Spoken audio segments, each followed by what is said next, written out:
한동훈은 박순혁에게 배워라. 정치는 언제 어디서나 이 세 가지입니다.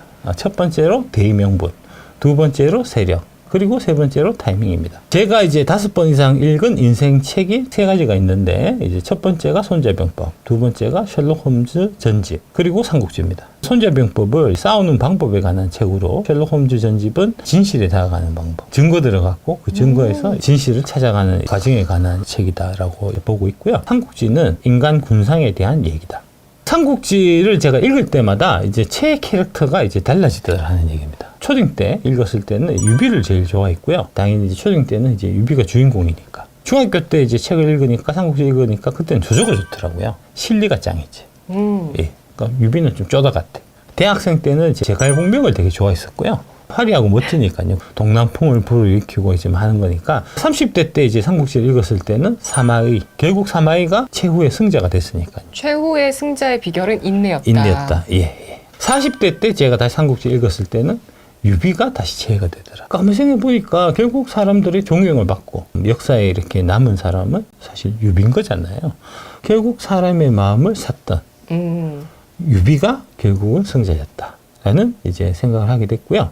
유비가 이제 결국은 그런 형태로 사람의 마음을 살 수 있었던 가장 큰 이유는 대의명분을 지켰기 때문에 그런 겁니다. 물론 실속도 챙겼죠. 네. 실속을 챙기되 대의명분에 어긋나는 실속은 안 챙겼다는 거죠. 예. 대의명분에 어긋나는 실속을 챙길 때는 제갈공명을 시켰다는 거죠. 그래서 대의명분이 중요하다는 거고요. 예. 한동훈으로 승리했다 한들 무슨 의미가 있었겠냐는 거죠. 그러니까 대의명분이 없었던 거예요. 이번 선거 자체가. 민주당 국회 독재 심판, 한동훈, 나경원 심판 선거로 마음을 못 얻는다. 24년 3월 17일 날. 네. 그러니까 선거 한참 중에 이 얘기가 있었던 겁니다. 이게 이제 선거대책위원회 첫 회의가 열린 게 3월 17일인데 네. 한동훈 비상대책위원장 겸 총괄선거대책위원장과 윤재욱, 나경원, 안철수, 원희룡 공동선대위원장이 참석해서 선거에서 강조할 포인트를 짚었는데, 한 위원장은 전진하는 국민의힘과 후진 더불어민주당을 대비시키며 민주당 심판을 강조한 반면, 그래도 선거나 이제 이 정치 짬밥이 좀 오래된 나경원 전 의원이 심판 선거로는 국민의 마음을 얻지 못한다고 했다는 겁니다. 안철수 의원은 단계적 의대 정원으로 파국을 막아야 한다 하면서 또 이상한 빈뜬한 소리를 하고 있고, 마흔과 막말의 읍참마속의 결단이 불가피하다. 이러니까 안철수는 안 된다는 겁니다. 나 전 의원이 이번 총선을 여야 각자 누구를 심판해달라고 심판선거로 가는 것은 국민의 마음을 얻지 못한다.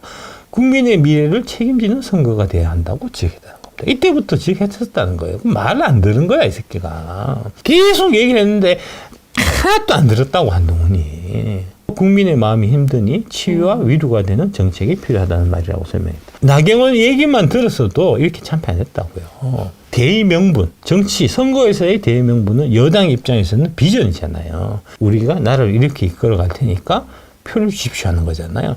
이게 실종되니까 결국은 선거는 참패할 수밖에 없었다는 겁니다.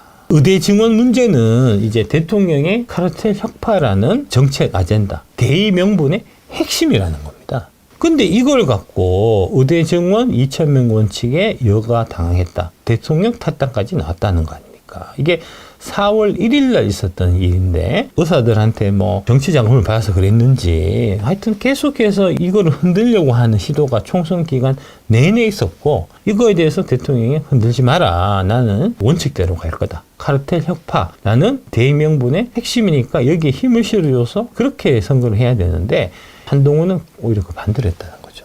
선거 끝나고 난 다음에 이제 총선 결과에 대해서 이제 얘기를 하면서 취임 이후 지난 2년 동안 국민만 바라보며 국익을 위한 길을 걸어왔지만 국민의 기대에 미치지 못했다면서 올바른 국정의 방향을 잡고 이를 실천하기 위해 최선을 다했음에도 국민들께서 체감하실 만큼의 변화를 만드는 데 모자랐다. 큰 틀에서 국민을 위한 정책이라 해도 세심한 영역에서 부족했다고 자성했다. 카르텔 혁파라는 대의명분은 계속해서 끌고 갈 거지만 이거를 국민들한테 전달하는 이 노력이 부족했다는 이제 말씀을 하신 거고요. 저도 그거는 100% 동감해서 제가 대신 전달하려고 이제 우공산 TV를 통해서 계속해서 이제 말씀드리고 있는 이제 그런 거고요. 무분별한 현금 지원과 포퓰리즘은 나라의 미래를 망친다. 경제적 포퓰리즘은 정치적 집단주의와 전체주의와 상통한다. 그래서 이것은 우리 미래에 비추어 보면 마약과 같은 것이라면서도 현재 국민들이 겪는 어려움을 더 세심하게 살피는 것이 바로 정부의 임무이고 민심을 챙기는 거다. 그러니까 대명분은 이제 흔들리지 않겠다는 이제 그런 얘기를 하신 거고요. 이 대명분에 맞게 정치를 해야 되는 겁니다.